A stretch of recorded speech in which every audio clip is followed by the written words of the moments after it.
Audio Jungle.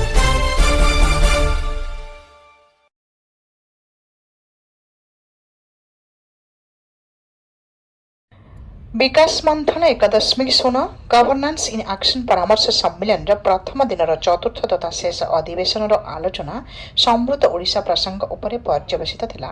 एही अवसर में राज्य सरकार विभिन्न विभाग सचिव माने शिल्प संप्रसारण, सेवा क्षेत्र रूपांतरण, शहरी संस्कार, परिवहन क्षेत्र में आनुषंगिक भित्तिभूमिर सुदृढ़ीकरण एवं ग्रामीण अर्थनीतिर पुनरुद्धार माध्यम ओडिशार विकास को त्वरान्वित करने व्यापक आलोचना करथिले।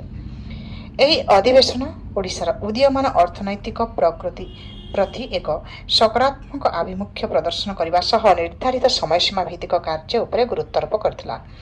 ଏଥିରେ ଯୋଗଦେଇ ଶିଳ୍ପ ବିଭାଗ ଅତିରିକ୍ତ ମୁଖ୍ୟ ଶାସନ ସଚିବ ଶ୍ରୀ ହେମନ୍ତ ଶର୍ମା କହିଛନ୍ତି ଯେ ଓଡ଼ିଶାର ଅର୍ଥନୀତିରେ ଶିଳ୍ପ କ୍ଷେତ୍ରର ଅବଦାନ ପ୍ରାୟ 42% ରହିଛି ଏବଂ ଏହାର ଆହୁରି ସମ୍ପ୍ରସାରଣ ପାଇଁ ପର୍ଯ୍ୟାପ୍ତ ସୁଯୋଗ ରହିଛି। ବିନିର୍ମାଣ ବା ମ୍ୟାନୁଫ୍ୟାକ୍ଚରିଂ ଏବଂ ସେବା କ୍ଷେତ୍ରରେ ନିଯୁକ୍ତି ସୃଷ୍ଟିର ବହୁଳ ସମ୍ଭାବନା ଥିବା ଦର୍ଶାଇ ସେ କେବଳ ଖଣି ଭିତ୍ତିକ ଅର୍ଥନୀତି ପରିବର୍ତ୍ତେ ଧାତବ ଶିଳ୍ପ ଏବଂ ମୂଲ୍ୟଯୁକ୍ତ ଉତ୍ପାଦ ଭ୍ୟାଲ୍ୟୁ ଆଡିସନ୍ କ୍ଷେତ୍ର ଉପରେ ଧ୍ୟାନ ଦେବାକୁ ସେ ପରାମର୍ଶ ଦେଇଛନ୍ତି। ଓଡ଼ିଶାର ସାମୁଦ୍ରିକ ଉପକୂଳର ସୁବିଧାକୁ ନେଇ ସେ ପେଟ୍ରୋକେମିକାଲ ଏବଂ କୋଷ୍ଟାଲ କେମିକାଲ ଇକୋସିଷ୍ଟମ ଗଠନ ସହ ଖାଦ୍ୟ ପ୍ରକ୍ରିୟାକରଣ ଏବଂ ବୟନ ଶିଳ୍ପକୁ ଉଦୀୟମାନ କ୍ଷେତ୍ର ଭାବେ ଚିହ୍ନଟ କରିଛନ୍ତି।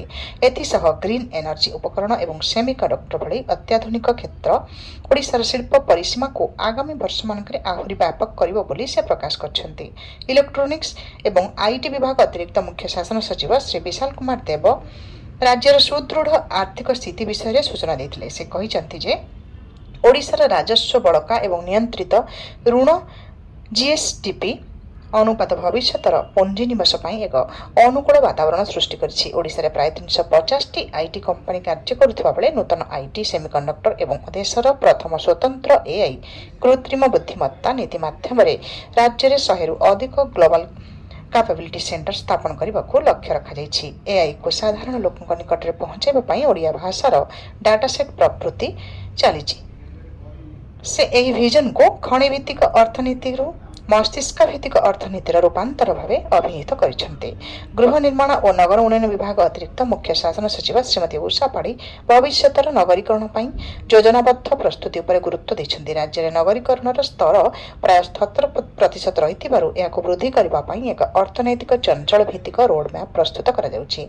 एथिपई आगामी लिवेबल सिटी मिशन एवं भुवनेश्वर कटक पुरी पारादीप अर्थनैतिक अंचल विकास उपर ध्यान दिया जाउछि। एही प्रस्तावित अर्थनैतिक अंचल राज्य डीडीपी प्राय 1/3 अंश आसिबो बोली आशा करा जाउछि। पूर्त विभाग प्रमुख शासन सचिव श्री संजय कुमार सिंह सड़क भित्तिभूमि को समृद्ध ओडिशार मूलदुआ भाव वर्णना करथिले। से कहिसेंति जे 600 किलोमीटर पर्यंत पण्य परिवहन पई शिल्पगुड़िक सड़क पथ को प्राथमिकता देथिंदी। ओडिशार सड़क सांद्रता को जातीय हारठू अधिक करबा एवं देशर श्रेष्ठ 10 राज्य मध्य स्थानित करबा पई नूतन अर्थनैतिक कॉरिडोर एवं रास्तार प्रशस्तीकरण उपर सरकार कार्य करुछन्ति। पंचायतराज एवं पानीय जल विभाग कमिशनर तथा शासन सचिव श्री गिरीश एसएन ग्रामीण रूपांतर पई एक व्यापक रूपरेख उपस्थापन करिसेंति। एथिरे अणकृषि नियुक्ति आदर्श ग्राम विकास एवं मुख्यमंत्री सड़क योजना अधीन में बाकी 2601 ग्राम को 6505 किलोमीटर रास्ता द्वारा संजोग करने 7800 कोटी टंकार निवेश प्रस्ताव रही। समस्त 314 ब्लॉक में माइक्रो स्किलिंग हब प्रतिष्ठा एवं स्वयं सहायक गोष्ठी को क्षुद्र शिल्प एसएमई परिणत करने योजना रही।